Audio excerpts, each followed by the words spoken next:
I wanted to invite you to comment on an intrigue based on your own work in the area. And this relates to three things. It relates to the Kennedy assassination, the weapons used, the Roswell incident, and the general idea of space weapons. Okay. So here's how we go. So, and Roswell itself as a location. And it also, there's a double or two in there too. All right. So I found out, and I did an episode recently called Roswell Reignited. And the reason it's reignited is because I came across information that the officer that found the weapon, which he first identified as a 7.65 Mauser in the Texas School Book Depository, Eugene Boone, 24-year-old deputy sheriff. He went in there, and that was his first affidavit that he put in there. And the Mauser. Yes, the Mauser, 7.65. And of course, we know that Roger Craig and then Seymour Weitzman. So three of the first respondents, that's what they reported.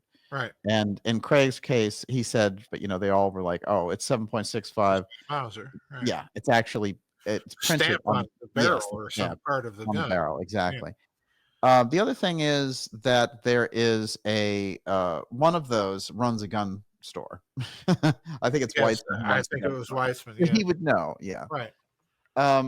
So we have the weapon piece. Now, Boone, when I went into his history, Boone is somebody who would leave the police department and go to run the foster children's homes in Texas for the same fosters that owned the Roswell Ranch. Oh, you're kidding. No. And that's on the record now because I've done the research and put it out there. Holy cow. So this guy is running, he becomes the CEO of the foster homes. And the Fosters, who own not only these cattle ranches, but a lot of big oil there in Texas, they face a situation when the Roswell crash happens, which is when they go up there, the first thing that happens is Mac Brazel, who's their ranch hand. He runs the ranch, but he doesn't own it. And he calls them up and says, you got problems. And people witness that call. Fosters come up, they get their talking to, and supposedly the talking to goes something like this: we want the ranch, we need it all, sell it to us because of this incident. And they originally refuse, and then little by little they're bought off with mineral rights. And I've also heard a gold mine. But the mineral rights is something that's sort of cascading through the literature. And they become incredibly well off. I mean, they were already doing quite well. Right. And then they become, and they run, they're part of the Church of Christ. And they're the ones, the only, one way to identify them is they don't allow instruments in the church. I know who they are. Yeah. Yes. Yeah. Very interesting group. And all of the people who work for the Fosters are members. Right. Okay. So that gives them, I guess, kind of a good network there. And so by the time we get our friend Boone there running everything, we've got this situation where the Fosters don't ever talk about the incident again. However, later on in the literature, like the grandkids talked a little bit about how transformed the grandparents were by the whole thing. So we have some of those things on the record, in fact, and a lot of unusual things happen in terms of Brazel's family. Like one of his kids disappear. He goes to Alaska. He gets out of there. And one of his kids disappears. And then that's it. It's a missing person. Oddly enough, 30 years later, turns out that he just went to Montana and changed his identity and died there. A suicide. So there's a lot of weird things around the incident that weren't really, it's hard to connect what those dots are. Now, there's the whole book that this Major Vinson put out, who was an Air Force major, and he wrote something about being going into Dallas, and he went there. He was getting this whole transport back to Colorado Springs, and he worked at NORAD. And he gets on this plane, and he's asking, what plane can I use? And they give him this weird plane to get on. It's a C-54, and the logo is an egg. And it looks like the Earth is an egg shape with these grids through it. So, long story short, what happens is while he's on the plane, someone gets on the plane who looks exactly like Oswald, along with the tall Cuban. Now wait a And minute. they're He's flying from Dallas to NORAD, yeah, to Colorado Springs. That's where NORAD Colorado was Springs, at the right? time. Yeah. So he takes this move and he gets on, and he came from Andrews. So Uh-huh. he went from Andrews. He was heading to Colorado Springs. And what happens is when he gets on at Andrews, he gets on, and it's this weird plane with a logo. And so the plane is taking him from Andrews in DC all the way to Colorado Springs. Uh-huh. But about 12:29, a voiceover comes up and says, "We're diverting. The president has just been shot." And they turn the plane around, and it lands near the Trinity River. Oh, Now, when it lands in this unexpected landing, he's the only person on the plane except for the pilot and co-pilot, by the way, and they don't say anything to him when they get on. So the plane lands and two people get on. One of them is in construction overalls, and the other one is similarly dressed. One is a tall Cuban, and the other one, according to this guy, is Lee Harvey Oswald. Now, he's very confused by the situation. yeah. And when they get on, they don't say anything to him. They go right up to the cockpit. And then the plane goes into the air, and he's like, "Where are we even going?" And so it lands, and they run out, these two, the Oswald double and this Cuban. They literally go right past him. The pilots go right past him and don't say anything. And he's just sitting there on this plane. So he gets out and he looks for some person to talk to. And there's an MP in Uh-huh. the little office with a light. And he Uh-huh. goes in there and he said it was dusk. And he said, "Where am I?" And the guy said, "You're in Roswell Air Force Base." Oh, And he this said, is "Well, I'm weird. supposed to go to Colorado Springs." He said, "Well, you're not getting anywhere. All these bases have been locked down because of the assassination. So you're going Right. to have to just hang out." And he does. And eventually he gets a bus to go to another location, and the bus takes him up to Colorado Springs. That's his story. And he kept it for years and years. How He tried weird. to give it to the Assassination Record Review Board. They wouldn't take it? They wouldn't take it because of the Roswell mention. Oh, for crying out loud. Wow. So here's a double. Here's a Roswell connection Yeah. after the assassination. And there's Boone in the middle of all this, finding the rifle, and he works for the Foster Ranch people. You don't make up a story like this. No, No. it's extraordinary. Yeah, it is. So, with, and I've put my take about Roswell and everything else, but I know what you have about Roswell and the Reich. I've spent many hours with your book. Uh-huh. If you combine all these circumstances, what are you getting out of those peculiar connections? Well, number one, that they're taking such pains to buy the Foster Ranch and essentially silence them. Yes. What that tells me, I mean, that area of New Mexico, I don't know if you've ever been to it, but that area of New Mexico is a whole lot of nothing. Yeah. I've been to Albuquerque and Santa Fe, but this is further I over. mean, this is a whole lot of nothing. Yeah. It's just so to go to those lengths tells me that one of the things that possibly it indicates is that the crash site itself was very large. Yes. Not not the little contained thing that most people have in their mind. Mm-hmm. Um, so that's number one. Number two, the other thing it tells me is that there's something extremely odd, either about it.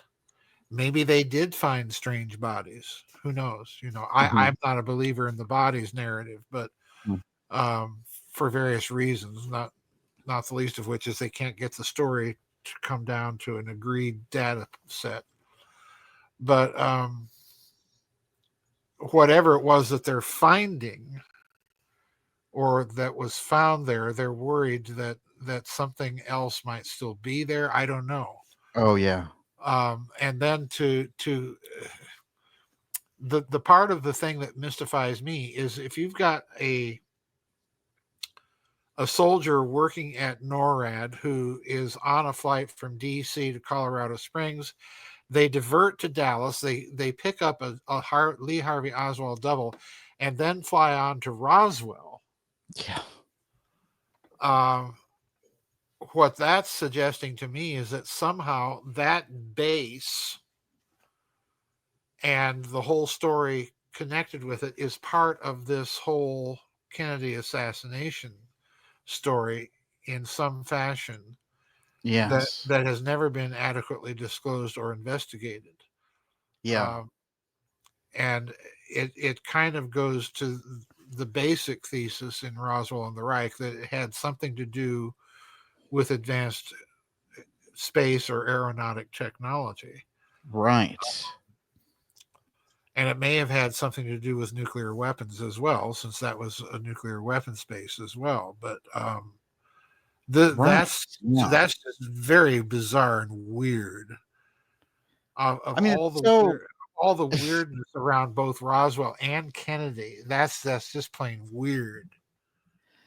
it's interesting because it's kind of a weird addendum to the whole thing. Vincent goes on the year No, later. I don't think it's no. Hang on, just a minute. I wouldn't qualify it as an addendum. I think it's a central issue. Mm-hmm. It's an indicator that there's much more here than meets the eye, and these are Yes. little tidbits. Yes. I don't. It's not an appendix. Mm-hmm. It's a major. My guess is it's a major chapter of the story. Yes. Um, Absolutely. what's interesting also about it is that if this is appearing in books that appeared in 70 or 80, you showed it earlier. My question is, why didn't the so-called big names of Roswell research, Stanton Friedman, not Milton Friedman, Stanton Friedman and Kevin Randall and people like that, Oh yeah, the whole why? group. Yeah, why did they miss it? Yeah. Yeah, it's extraordinary. It's left out of all the Roswell literature, Yeah, and it's not celebrated in the JFK literature because it yeah, includes I didn't know UFO. anything about it, and again, I've never encountered the story either in Roswell connection or in JFK connection. So my question really is then why was it missed? Um, Exactly. back at that time, you would have had various guides, analog guides that could have summarized literature on these things. Mm-hmm. Um, so why was it missed?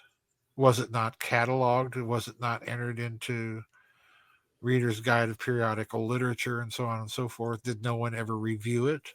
Uh, Mm-hmm. that raises a lot of questions.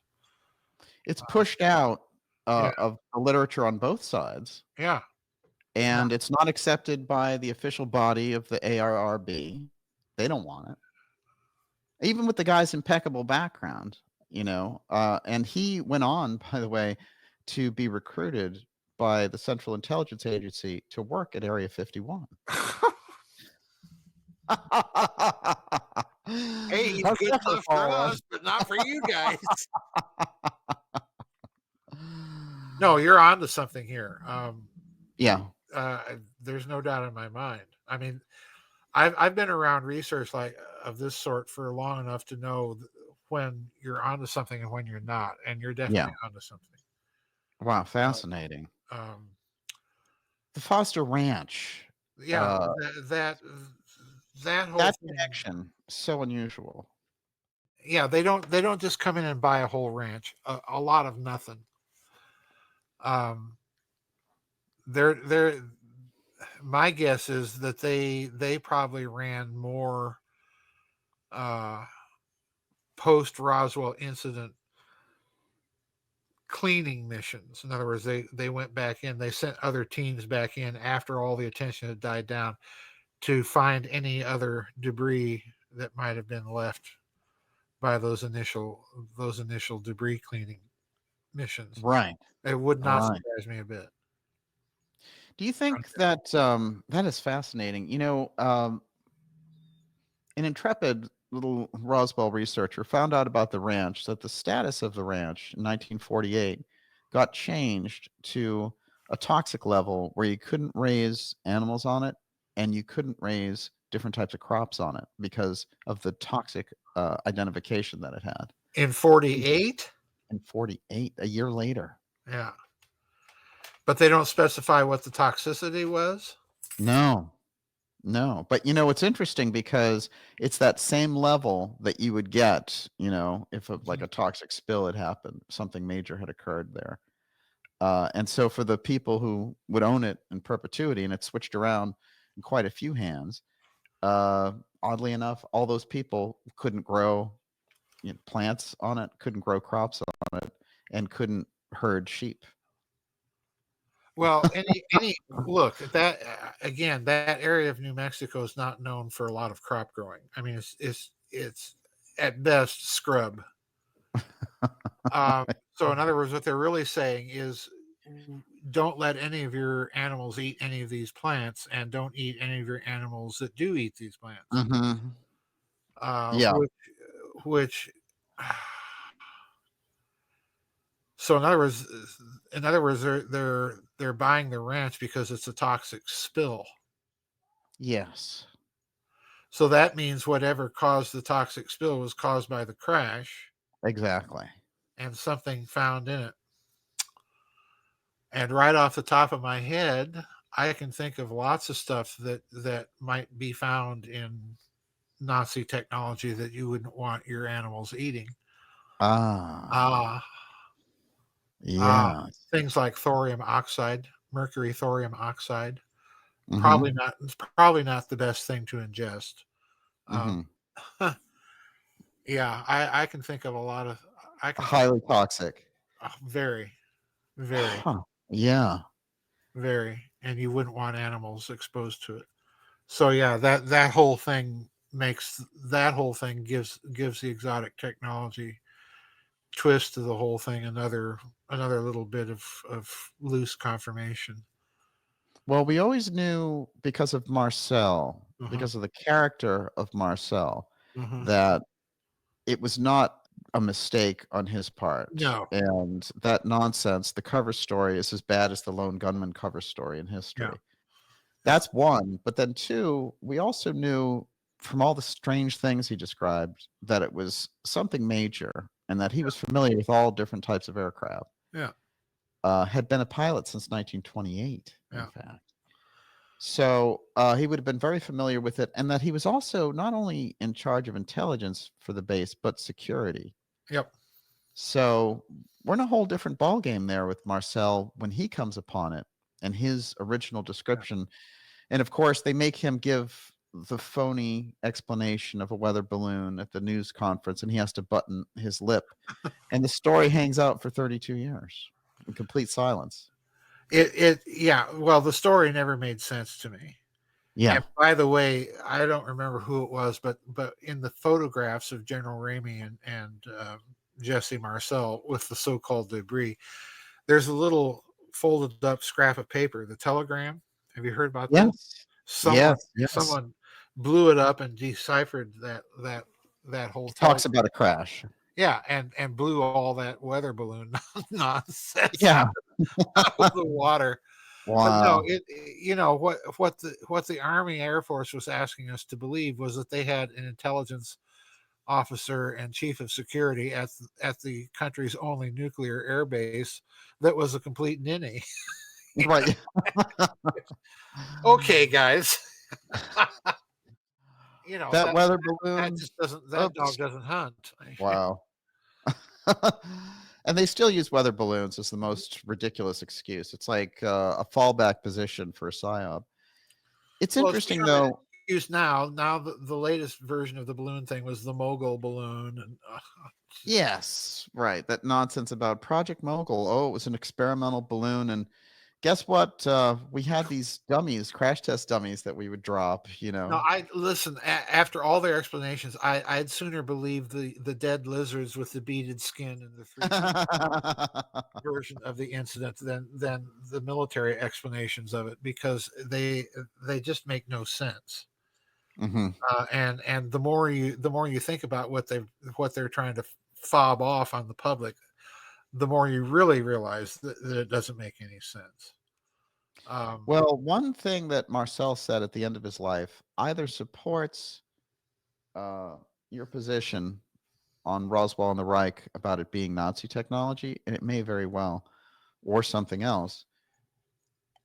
So, a college student hears about him, goes over there, and becomes friendly with her, and she's recording. She records 3 hours of his conversation. who's this And her?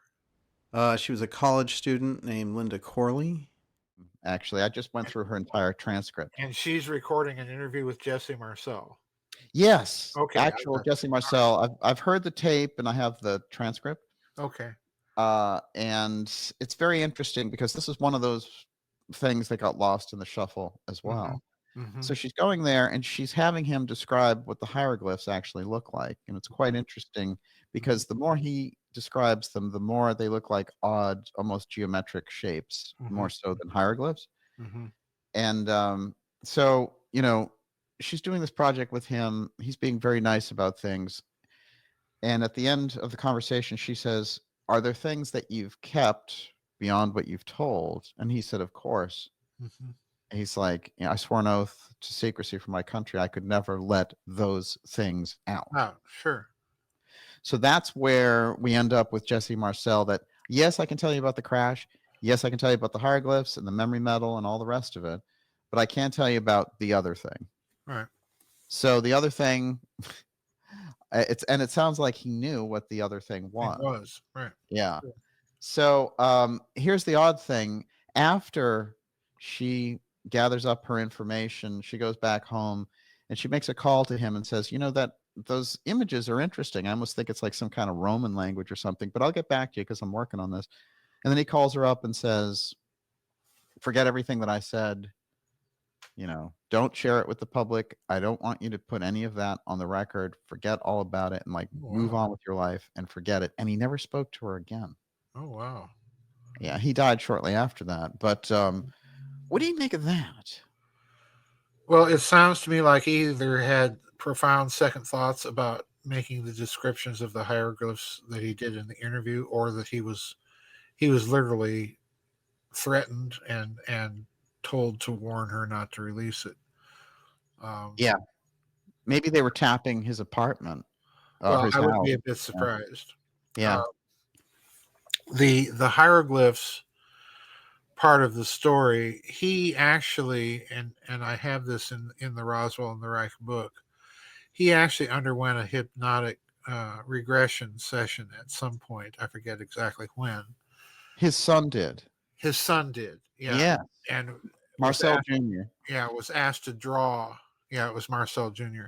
Was asked to draw what he had seen on those so-called I beams in terms of the hieroglyphics, and he drew a bunch of things under hypnosis that looked very geometric in character, not hieroglyphs, but just geometric things. And what struck me when I looked at his drawing was that, and again I have this in the Roswell book, was that some of these things that he drew looked like uh, quantum states of the hydrogen atom, and I put pictures of these quantum states of the hydrogen atom Oh. so you can compare what he's drawing with these quantum states, um, which is an interesting, it's a possibility, it's an interesting speculation. So I've never the details of the whole Roswell story are what has always inclined me that you're really looking at some sort of exotic technology, and that's what they're really trying to keep hushed up for whatever reason. Mm-hmm. Um, the other thing that I think is interesting about the hieroglyph story is that in saucers, swastikas, and psyops, I also point out that some of these early UFO stories where people are contacted by visitors, the visitors are always Nordic. And Oh yeah. in some of these stories, there's a famous case of a UFO contact story that occurred in, I think it was 1954 or 55, outside of Kearney, Nebraska, and which is on the Platte River. And this individual, I forget what his name was, I think it's Schmidt, who was, typical upper plains German. I grew up in South Dakota, so I know these people. They speak German. So my organ teacher, spoke German until he was 5 years old. Oh So, wow. they exist. And it's not like the Goering family in the Black Hills, but anyway. But anyway, Whoa. yeah, that's a whoa. But anyway, I actually had a shop teacher, Daniel, in the 8th grade that was named Goering, and his German In case accent for was, them to land, yeah. oh yeah, well, his German accent was very thick too. So the nickname that we had for him was der Reichsmarshal. But anyway, in this incident in Kearney, this man was contacted and taken up, supposedly alleges he was taken up in this ship where they were speaking German, Oh which is wow. a very weird UFO story. And Yeah. the thing that convinces me that there had to have been some sort of kernel of truth in it is that, this is one of those stories you can make up and sell to Fate magazine back then.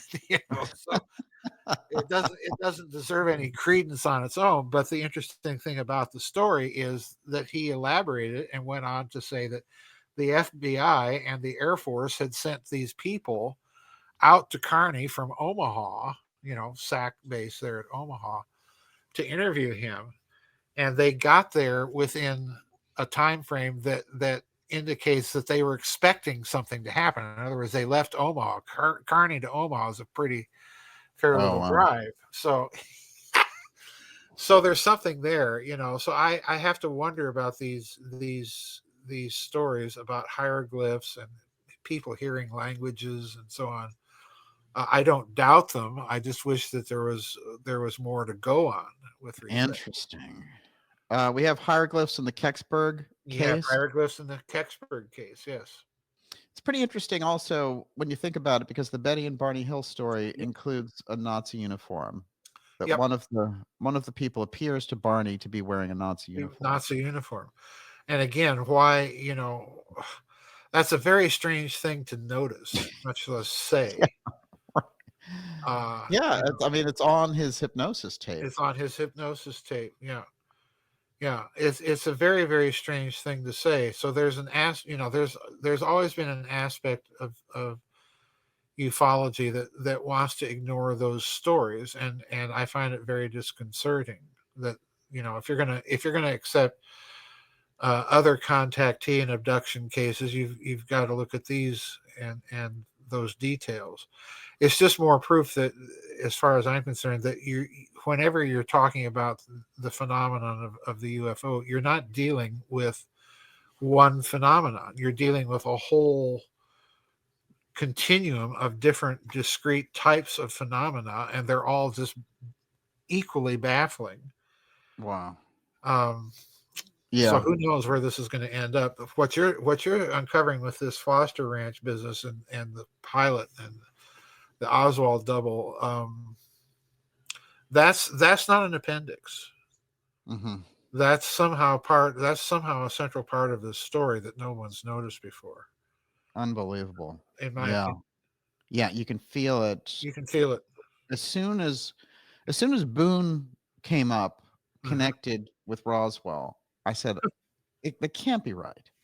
But it's absolutely right. He was the CEO. Yeah. And I'll tell you another interesting thing to just kind of the cherry on top is guess what was reported to happen while Boone was CEO there? What? Two of the girls who lived in the foster homes were experienced an alien abduction. Oh, I can believe that. I was about to Yeah. say the fact that he's connected with children's homes is in Yeah. my mind very much a part of the story and very suspicious. Yeah. Um, Yeah. it it's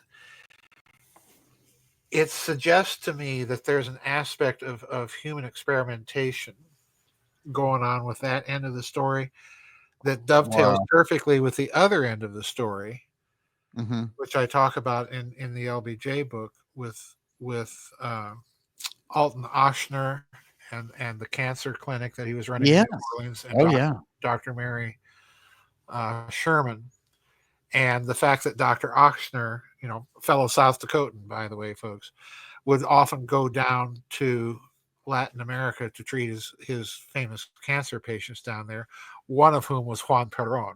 Oh right. Perone. Forget it. Perón, forget it. And the other thing that I highly suspect is he had something to do with all of that secret cancer research, and may have been in contact with Mengele in Brazil. Oh right. There's your human children part of the because you've got Yeah. all those Hmm. strange twins in Brazil in these Indian tribes out in the middle Oh, of those cases nowhere. are unbelievable. They're Yeah. unbelievable. That's Mengele at work. That's Mengele at work, absolutely. So there's perhaps some tie in there with what's going on in New Orleans with Dr. Sherman and Dr. Ochsner, um, with this foster ranch children. There's this to be honest with you, this gives me the creeps because Oh yeah. this is something major. Well, Yes. it's opening the transhumanism Yep. aspect, and then there's this ET overlay piece. There's a UFO Yep. file Yep. overlay, but Yep. we don't know if that's somebody kind of manipulating the picture. Well, you've even got Nick Redfern's book, Body Snatchers in the Desert, I think is the Oh title. yeah, yeah, yeah. Strange little book, but it's very interesting Yeah. because he maintains that his contacts were telling him about all these bodies that, including the Roswell crash, that were children that were afflicted with progeria disease, the Oh. rapid aging disease. Um, which again, it's a strange thing. It's a strange thing to run across in connection with Roswell.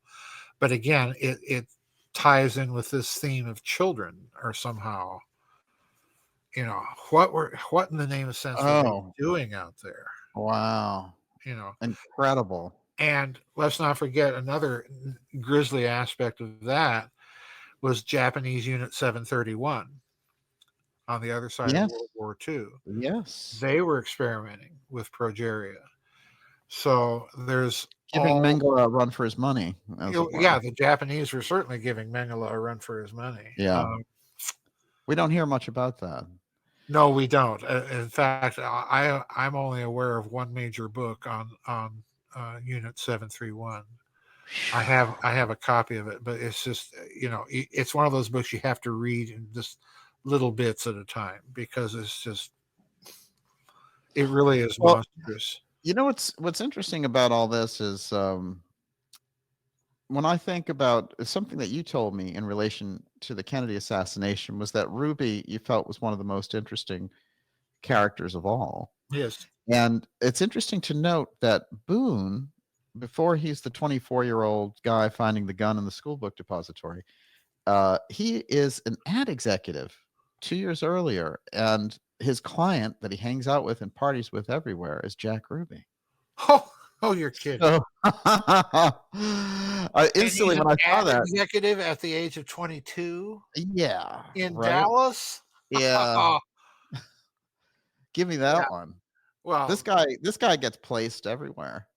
yeah, I was about to say I call that a legend, not talent. That's unreal. Well, it's interesting because the minute I saw that, I said, you were right again because here's Ruby hanging out with this guy who's associated with this whole thing. And that whole crisscross of this shadowy world that Ruby's in plays nicely into somebody like Boone. They knew where to place Ruby, they knew where to place Boone. Ruby, I mean, Ruby has so many connections that from Richard Nixon that Peter Dale Scott uncovered, and Yeah, uh, right. it's just there wasn't anybody in any of that world that Ruby didn't seem to know or have something to do with. Yes. So the idea of him offing Oswald because he felt sorry for Mrs. Kennedy and wanted to be a patriotic American. I mean, come on. Wow. Um, what bothers me more than anything else, Daniel, is here we are. It's 2025. It's what, 60 plus years since the assassination. And you still have the occasional bow to the Warren report Oh yeah. on the part of people in government. And no one that I can't think of anybody that I have met in my life that believes that. Yes. So they're maintaining this fiction to this day. And the question has to be why? Hmm. Why are they maintaining it to this day? You know, they have tried to do that with the assassination of Lincoln, and they're not able to get away with it because that is in tatters. But for Kennedy, for some reason, it's still in play, and I have to conclude that it's for two reasons above all. It was his system of finance, Hmm. and it was the black projects and technology. And the UFO file in there. Well, which would be the UFO file included in that. Yes. So yeah, I that's the reason for it. Which really raises the question of why is the playbook so similar then to Abraham Lincoln? Same motivations, same types of people, same system of finance. Mm. You know, Wow. this is a Yeah. long-term game that we're looking at, and I increasingly think it's been a very long term game. I can't come to any other conclusion. Well, you can almost lay that grid, Yes. is what you do in the book, of Yes. Abraham Lincoln over the Kennedy Yep. assassination, and it Yep. plays out Yep. in Yep. that sense. And it's interesting what you said there about peace, of course, because Kennedy thought as a step to peace, Yep. I'll share the black projects, I'll share the UFO file. I'm going there with the Soviets. And they looked at him and said, wow. Well, there's another aspect of this about Russia too that will come out in the second book. But if you stop and think about it, this is what I find so very frustrating. This Russophobia and hatred of Russia has been going on in the West since the end of the Napoleonic Wars, Incredible. since 1815. Wow. Yeah. And there, if you stop and think about it, the United States, if you just really think about America's geopolitical and national interest, there is very little of it that is in conflict with Russia. Yes. Even during the height of the Soviet era, there's very Mhm. little that is in actual open conflict with each other. So why the hostility? Mhm. Why are we trying to stir up the pot in the Ukraine because of Russia? What are we afraid of? Yes. They're not stirring up the pot with us. Right, exactly. I mean, you get the Berlin Wall Yeah. versus bombing their bombers. Yeah. And those actions, the incredible escalation that we've seen, in the Ukraine action against Russia. Mhm. I mean, it's incredibly unhealthy, as a political approach with a nuclear-armed nation in any case, Yeah. uh, not to mention all the other factors, but there's a kind of a process going on there, it seems like, where a group deep inside the intelligence faction feels like they can really move in Yeah. and they can sort of call foreign policy regardless of who's Yes. president, whether it was Biden the puppet or Trump who's off on his own trip. It bothers me because if Trump knew nothing about it, that's very worrying. Yeah.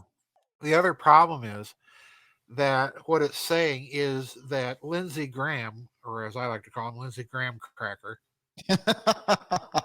and well, the guy is a nut. He's over there in Kiev talking to his pal Zelensky as a day away from this operation taking place, and he doesn't have one visit, not one, to the hurricane victims in the Carolinas. Wow. He's a warmonger extraordinaire. He's a warmonger. That's all he knows is hatred of Russia, and he's pals with a neo-Nazi, whatever he is, that's running the Ukraine. Right. So I don't get it. But the other thing is, if Trump did know and is lying, what does that say? Either way you slice what just happened in the Ukraine, it's bad.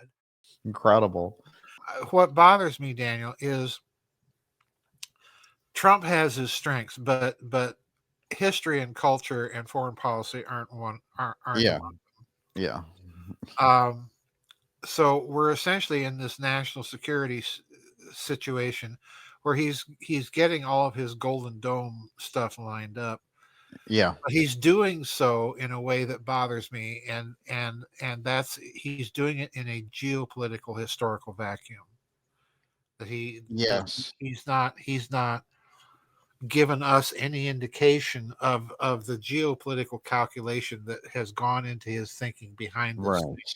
and its effect on our allies and its effect on our competitors.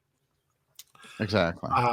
We have some pretty stiff competition out there now that we didn't have when he was growing up and formulating his views. No question.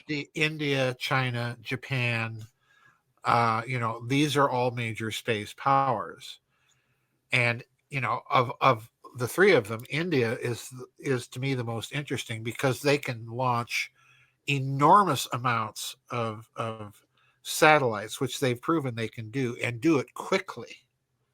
Which, if Wow. you stop and think about the management and administrative feat alone that it required them to do that a couple of years back, that's enormous. Oh yeah. So we're doing this Golden Dome and we're doing all of this technology stuff, but we're not being told what are the geopolitical risks and calculations that you've made in reaching your decision. That's what, more than anything else, that's what bothers me about this. Oh, the danger is weaponizing space. Well, as I say, I think space is already weaponized, and everybody Right. tacitly knows. Yeah. But it's one thing to weaponize space, and then to come out and proclaim that you're going to escalate it. Yes. That gives me pause. That gives me pause. Oh, no question. Yeah, it's a dangerous project. What I'm curious about is the hidden reason for putting it on a fast track. And it Well, seems to me yeah, yeah, exactly. it seems to me it's the Star Wars 2 SDI reason, which was Well, never clear in the first place. which was never clear in the first place. There's the Colonel Corso version of Star Wars that the real intention was UFO related, and I suspect that that's the case here. Yeah. I'm in the Catherine Fitz camp here. She and I have suspected for a long time, and for that matter, Richard Hoagland, has for years given his own variation of the same idea Oh yeah. that they know something and they're in a rush and they're Right. not telling the rest of us. Yeah. Elon Musk is in a hurry to get to Mars. And my question is why? Yeah. And it's not climate change. Oh, Sorry, yeah. it just isn't. They're in a hurry, and I suspect it's that they, my own personal suspicion is that they are suspecting someone is coming, Mm. and they want to be ready for it. It's a la Reagan with Gorbachev and Reykjavik in '87. Yep. Yeah. Yep. Yeah. Reagan let the cat out of the bag, as he often did. Mm-hmm. And Gorbachev, too, by going along with it and not saying, oh, no, that's just stupid, which he could have easily have done. Yes. But no, my reading of Gorbachev's reaction is, Oh, he wants to talk about that. Okay. Yeah. Yeah, we Right. know about that too. You Yeah. know, We might even know more than you guys we do. might even know more than you guys do. Yeah, exactly. His reaction is not one of surprise, and his reaction is not one of, oh, you old doddering fool from California. No, it's not that at all. It's Right. okay. Well, I'll talk about that. Yeah, You know, right. Yeah, we're right there with you to fight the yeah, we're aliens. right there with you. Here's an interesting thing. Apparently, Reagan talked a lot about the UFO file and put it in a lot of his speeches. But Colin Powell, in his Yep. autobiography, if you read it, and I've quoted him from time to time on this, he said, the late Colin Powell, that he dedicated himself to taking out those UFO file alien references in Reagan's speeches, and he missed it when Reagan got to the UN and at a Maryland school, so that Reagan got this out twice and over again. Powell is there, and Powell says, "Oh, I blame myself for it." Sigh. Yeah, I can believe it. So yeah. So Reagan was like, I'm Americana. Americans can handle this. Let's put it out there. And he, in his kind of almost, I would say, fantasy patriotic mind, America could do everything, even fight the outsiders. Yep. Yeah, we're the shining city on the hill. We're the exceptional nation, the indispensable group of people. No one can live without us, and all the blessings that we shower in the form of bombs upon you. Um, just and again, to me, that whole attitude is one of the big consequences of the war between the states when you get right down to it. But anyway, Yes. the thing about Reagan and Colin Powell, I think Colin Powell was more or less selected to be his handler and manager on that score. In other words, I don't Oh think yeah. that this was just a one-off that General Powell decided he was going to do to keep Reagan from embarrassing himself. No, you're going to Hmm. go make sure that he does not let any more of the cat out of the bag, Right. because Reagan in his memoirs, to me, really lets the cat out of the bag Yeah. with that little statement that when he first took office, he was advised that our space lift capacity was over 300 people. Oh, right. Puts it right in his memoirs. That's Um, extraordinary. yeah, especially considering what at the time we had 4 or 5 space shuttles, and they can each take at best maybe 7 to 8 crew members for a total of 40. Yes. So where's And the then, other 260 right. going? You Yeah, know? Challenger didn't have 300 people. I mean, come on. It had Exactly. that disaster that they had with them. And, it's funny because the Challenger seems like the ultimate nail in the coffin for the Kennedy manned space program. Right. Yeah. And here's another little tidbit that most people don't remember. Werner von Braun, when he Yes. was shown the plans for the space shuttle, Hoagland has mentioned this many, many times. When he was shown the plans for the space shuttle, he wept Oh, no. because he was so flabbergasted at how anything so shabby Wow. could come out of his beloved NASA. Wow. He thought it Oh, was that's major. oh yeah, he thought it was a complete farce. Oh, my God. Yeah.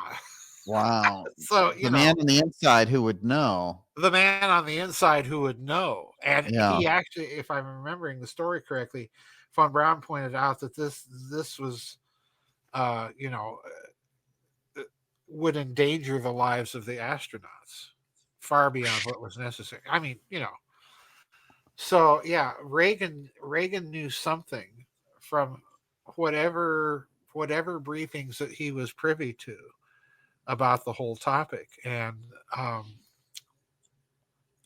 I suspect that really began with his term as governor of California, and I know you have similar suspicions with Yes. Reagan and UFOs in California. Yeah. So it's not surprising to me. that They this. say he first got the idea for SDI in '74, attending a Teller lecture. Oh, I can believe it. Yeah. I can believe it. Let's face it. If there was an idea for Star Wars, Teller probably came up with it, or someone Yes. at DARPA. I mean, Reagan dreaming this up on his own. Yeah, he's capable of doing it, but he would never have come out and given a speech like that without the military industrial complex behind it in some way. Never, Absolutely. never, Yeah. never. Incredible. Yeah. Joseph, this has just been remarkable.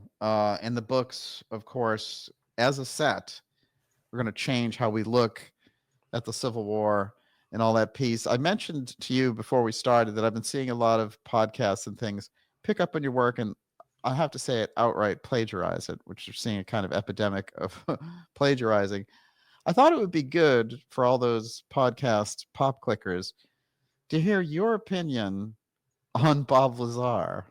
On Bob Lazar, Because well, these people don't understand the background, and they yeah. do this whole thing with Lazar where they're like, oh, he got all these secrets out, and they buy the whole thing hook, line, and sinker. No, I've never bought Bob Lazar, and I don't know what this has to do with the shows that you're talking about that are plagiarizing me, or I've noticed the same thing. Quite frankly, it's very discouraging to me.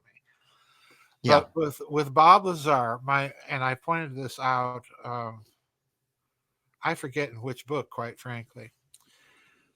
But with Bob Lazar, my problem with his story has always been his statements regarding element 115, or element unum pentium, as the name of the element goes, Yes. which is one of these transuranic heavy elements that have been in recent years synthesized in various particle accelerators and so on and so forth.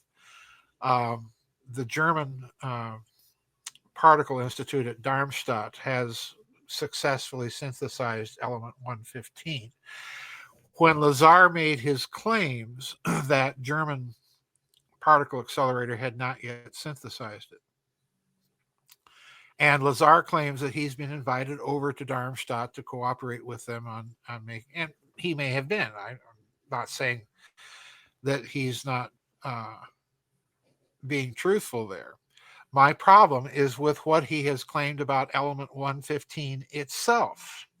Mm-hmm. Because if I have a big chemical physics reference book up here on the top shelf that does nothing but give you all, I mean, in copious amounts of detail that you could never possibly use. But it gives you, all this chemical, atomic, subatomic detail about each and every element in the periodic table. It's a book about that thick. It's about 4 inches thick, and it's big. It's like a big dictionary. And if you look up element 115, unum pentium, the projected half-life for the element is, if I remember correctly, somewhere around 0.08 decimal points seconds long. So in other words, it's not there for very long before it decays into something else. Mm-hmm. When you investigate Lazar's story, he will tell you, and John Lear will back this up, that he and John Lear managed to collect a little bit of element 115 and take it to their home and store it. Yes. For a period of, well, I'm sorry, you wouldn't even be able to blink fast enough. The element would decay faster than you can blink, much less getting it collected into an amalgamated pile that you can handle, which you wouldn't want to do, and then take home. Right. That part of the story, I'm sorry, not buying it. All right. That part's a very sketchy narrative. That part's a very sketcy narrative. As is the brothel thing and the line about As the is education. all of that stuff. I'm sorry. I'm just I we really desperately need to develop a a serious mentality in ufology. This is why I Yeah. avoid ufology. Yeah. I just can't stand stuff like that. And what bothers me is it's a story that anybody can check by going to that reference Yes. and just think a little bit. Just a teeny tiny little bit. Just think. Um, and then there's this business that they use element 115 in their anti-gravity sports model of flying saucer, and I've listened to his presentation on that, and I can't for the life of me figure out what he's talking about and why element 115 is necessary, because essentially he's talking about these beams that project a column of energy, and that creates the anti-gravity effect. Well, folks, that's a well-known phenomenon in physics. It's called the soliton effect, and it's using microwaves. Okay. Uh, uh, tell it like it is, right? Tell it like it is. Dr. Laviolette wrote a wonderful book called Secrets of Anti-Gravity Propulsion, Oh and he yeah. talks about the soliton effect and so on and so forth. Nothing new, nothing really that fancy.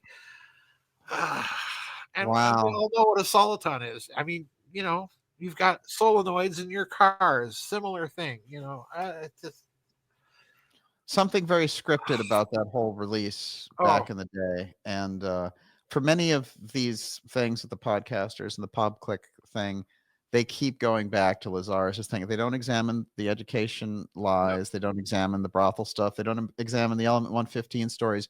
They don't examine what seems to be very limited access to anything. yeah, I don't know, if I don't know who out there is saying that is if they're referring to me in connection with Bob Lazar or not. But if they would do the homework, they would know that I've just never been a fan, and that's why you don't hear me talking about him all the time. Exactly. Yeah, no, I thought that was kind of a good straight up litmus test. Like, Yeah, have you done the background on Bob Lazar? Let's start there. yeah, Start with the story, folks. Does the story make sense? And Joseph's Yes. answer is no, it does not. Well, we know that they're listening, so you just delivered the message. Well, I hope they are. Daniel, you mentioned these shows that are talking about me. There's somebody out there. I forget the name of the guy that's had different people Mhm. on his podcast, Yes. and he's apparently asking them about me. Well, dude, they're on your show. Talk to them about the things that they're on your show for. And if you want to talk to me, Oh email yeah. me, That's a little awkward, isn't it? That's a little awkward. I mean, come on. So what do you really know It'd be about like Joseph you Bell? inviting me. Yeah, you invite me on, and you want me to talk about Phyllis Diller. I mean, it just makes no sense. Come on. Oh, Phyllis Diller. That's a whole episode. We'd have to do an I don't episode know on why I that. pulled her in out of the ether, but she was just there. So come on, Phyllis. She was actually a very good classical pianist. Did you know that? Oh, isn't that interesting? Yeah, she was very Wow. good. She's very good. Well, I'll tell you this. Here's my takeaway from that stuff, which is these Phyllis people. Diller or these people. Right. Go ahead. They're basically Phyllis Diller too. Um, these people are under pressure for content and don't take the time to research what they're talking about, and so they're grabbing for this and grabbing for that without going a little bit deep into what they're talking about. Yeah. So better to have high quality and less quantity if that's what it takes. But what you're getting is quantity, and it's like, Yes. hey, there's underground bunkers. They don't understand COG. They don't understand the deep state. These are deep concepts Yeah. from yourself, an Oxford scholar, Professor Scott. I could name 100 others, and that work didn't come to them, rolling out catchy clickbait headlines. Well, I wish they'd use the Bosley model. Well, our friend Walter Bosley. Yes. Because when Walter doesn't have anything to talk about and he wants to do a podcast, what does he do? He reads sections of books Right. on Right. the air. Which, Yes. hey, great way to kill some time. Yeah. Oh wow, so and so said that. Well, cool. it just, come on, people. And And since we mentioned Bosley, he's in your recent book, so oh yeah, definitely, he's yeah, in both of them. that's a Oh yeah, great he's crisscross definitely with in both of them. his origins book. I think plays directly Oh, into absolutely. yeah, That's a great book. yeah. That is my favorite book of his that he's done, and I like his Bierce exploration Oh books too. yes, yes. But I love the origins book because I am I think he's probably the only one that has really figured out the significance of those very strange Delshau paintings. I've got 2 copies of that book of Delshau paintings, and it was Walter that put me onto it. Oh wow. It's very Yeah. they are just very bizarre. There's no two ways about them. Of course, one of them says with an arrow, Trump, and then Yep. 45. That's very Yeah. strange. There's a Yeah. predictive There's quality a to them as predictive well. quality to it, and Walter and I spent a long time decode. There's actually an equation in most of those paintings. Yes. There is an equation, Yeah. and I did a little thing for him years ago on what I thought it may have been. I came up Oh, with interesting. 3 different possibilities. Oh yeah, it's Oh, I'd like to go over that with you. That's because there's the DMC yes. equals X. The Yeah. the the equation is a delta, if I remember correctly, and then it has 3 lines, which is an absolute equality in mathematics, and then dx or something like that. But the delta is very clear. That's a system state change. It's a change, means a change. Oh, So yes. there's something going on with that I'd have to, if I still can find my notes about it, I'll send them to you. I don't know So if a I still, change in the medium that makes it there's some sort of change, and it's absolutely identical to X and something else. I don't remember what it is, but I did come up with 3 different possibilities for it that I put in a little memo to Walter. He may still have it. I don't know. oh, fascinating. All right, yeah, I would love to see that. Yeah, if I can I've been find it. wondering about those. Yeah. Oh, it's very strange. He was definitely painting something. And here's another connection for you. Do you know who collected a lot of Delshau paintings? Uh oh, there's a JFK connection. Yes, Yes, DeMenil. it's Jean DeMille. Yes. DeMenil. Yeah, Unbelievable. What yeah, does that tell you? As a matter of fact, they were some of the first to put them out to the yep, public. yep. They were. Yeah, it's just bizarre. It's just totally bizarre.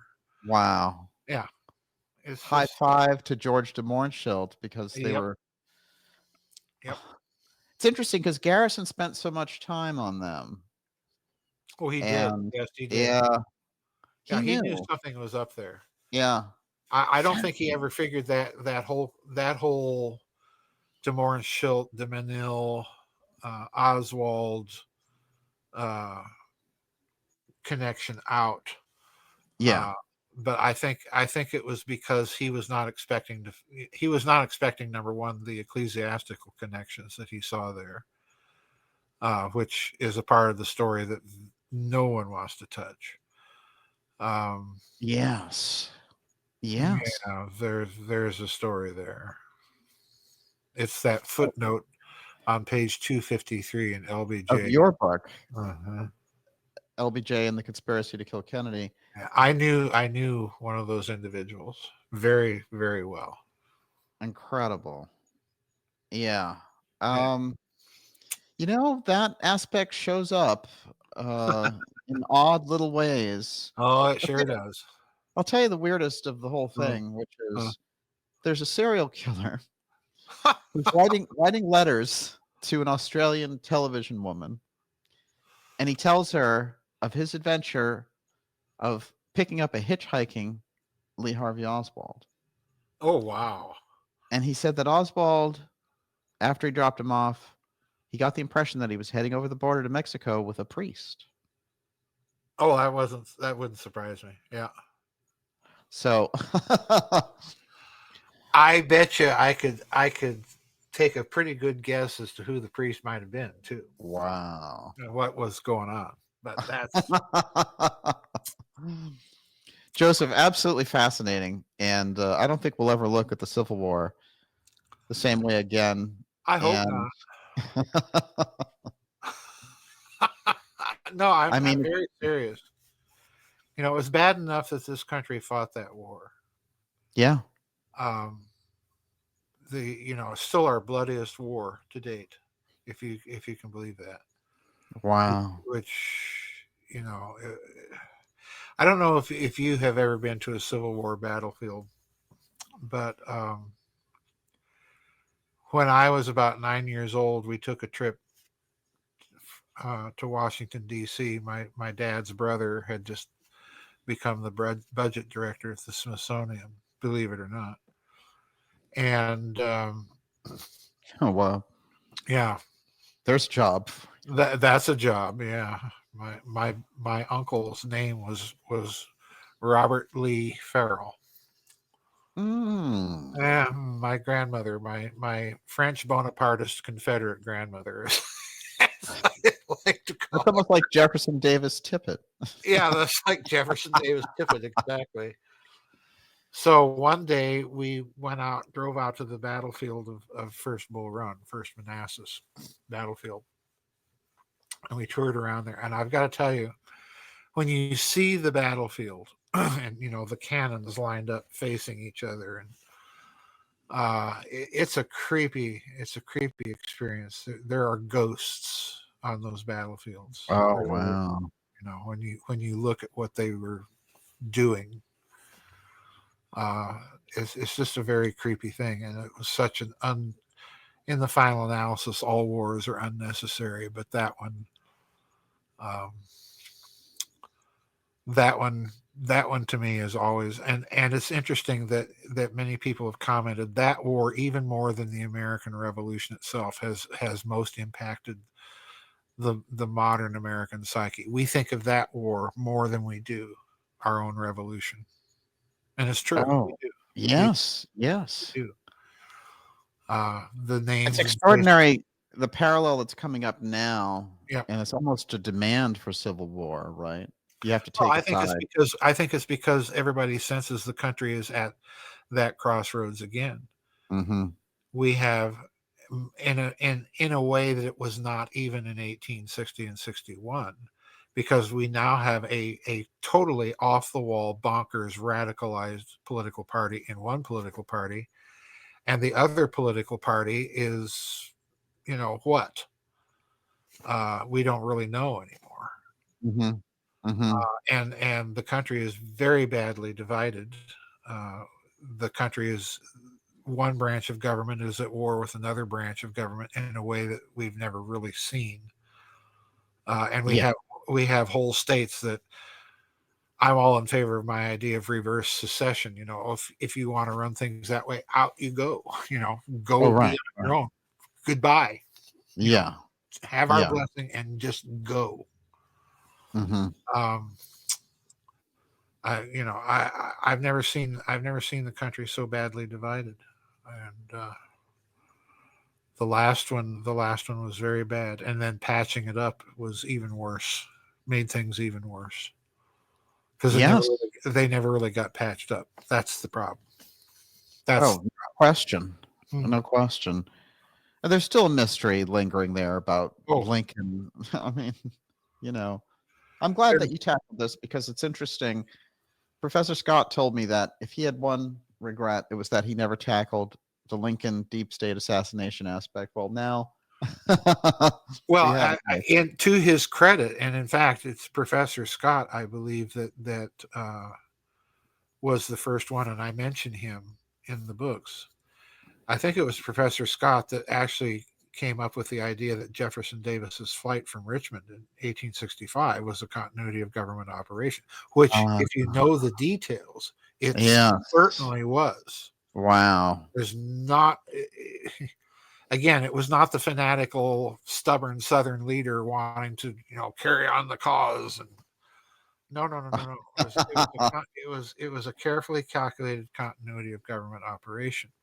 It failed, but there were too many aspects of it that were carefully calculated, and I go into that in those aspects in both books. Fantastic. You know, the last person in the world that was a fanatic was Jefferson Davis. I mean, you Mm, know, yeah. that's one thing he was not. But What yeah, an incredible missing chapter in all oh, of history. totally. You Yeah, know, and it and didn't. again, deep state involvement with Lincoln's assassination, you betcha. Oh, Yeah, huge, huge. There's no two yeah, ways it's the about it. same. Yeah, it's that same thing. It's a compelling reason. Yep. It's the same superstructure calling the shots. Yep. And when it comes around 100 years later, it's almost a weird, eerie echo in the Yes, Kennedy era. You know. absolutely it is. Absolutely it is. All of the major things are there, and that's what's so disturbing about it. And now we're heading back into that cultural political cycle that we've encountered before in the history of this country, and it bothers me. It bothers me a lot. I think we've been in our own updated version of the Civil War for a long time, and now it's breaking out into the open again. Right, right. Well, what's fascinating about that is Civil War with a Golden Dome, right? Where Yep. does that take you? I mean, the technology is involved at a level it could never have been envisioned. The technology is involved, and then, as I said earlier, all the neuro linguistic program going on with the word gold, gold, Yes, gold, gold, that gold, gold, gold, yes. gold. Why? Golden era. Yeah, the golden era, the golden age. Yep. Uh, it's a trap. Wow. It's a trap, and I'm trying to warn people: don't buy into it. Just don't let them do it. Wow. Absolutely fascinating. Joseph, where do people get these books? If you're talking about the Civil War books, Adventures Unlimited is the new one just came out. So if you're ordering on Amazon, it's going to take forever to get it. Okay. So go directly to Adventures Unlimited Press. Just go online and search for them, um, and you'll get Fantastic. it much faster. They do take credit cards, checks, whatever. Uh, but you'll get the books much faster than through Amazon. Uh oh! Now my phone has decided to ring. Incredible. And if someone goes to Giza Death Star, does it plug in there or not yet?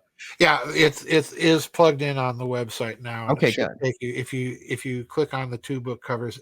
They should take you directly to Adventures Unlimited Okay, Press. that's where it's all heading. I see. If Yes. they don't, Excellent. just go to Adventures Unlimited Press and look for them. Well, I'm hooked on number one, and this one is just incredible. I can't wait for the follow up that's coming out and how those fit together. But so many things are tied in there. We didn't even get into the Wizard of Oz, but we will next Well, time because do me a that. favor. Just Yeah. email me your mailing address, and I'll try and tuck a complimentary copy in the mail for you. Yes. Yeah, It's, that would be fantastic. yeah. Absolutely. Off the charts. I have a feeling that the Roswell Reignited piece is going to crisscross with so much of your research in Roswell and the Reich as well. Who So, knows? It's yeah. definitely a story that's not going to go away. Yeah. Uh, Yeah. it's just not Absolutely. going to go away. It's great to see you, sir. Well, thank you. Yeah, and for the people that want to know more about my Roswell thing, there's my Roswell and the Reich book, and also the McCarthy, Monmouth, and the Deep State book. That's also part of the Roswell Yes. story. The McCarthy transcripts have Roswell in the questions. Clearly, Yeah. the last person I expected to find connected to Roswell was Joseph McCarthy, but it's there, folks. Like it or not. Unbelievable. Wow. So All right, just sir. absolutely fascinating. Thank you Talk to for you having me soon. back on. Yeah, bye bye.